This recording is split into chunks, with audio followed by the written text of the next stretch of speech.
vermuto skonio varškės ledai su karamelizuotais ananasais ir baltos duonos paplotėliais. Kaitiname pieną su grietinėle ir cukrumi, kol užvirs. Nuėjame nuo tiesioginės ugnies, indą dedame ant vandens vonelės ir kaitiname toliau. Sudedame kiaušinių trynius. Su šluotele plakame, kol dings žalio kiaušinio skonis. Kai atvės, į gautą masę dedame pertrintos varškės ir pilame vermuto. Gerai išmaišome ir dedame į šaldymo kamerą, kad sušaltų. Ananaso lazdeles keletą minučių pakepiname svieste su cukrumi ir vermutu.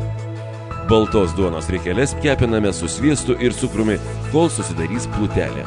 Cukriniams paplotėliams įmušame kiaušinius, cukraus pudrą, miltus ir sviestą.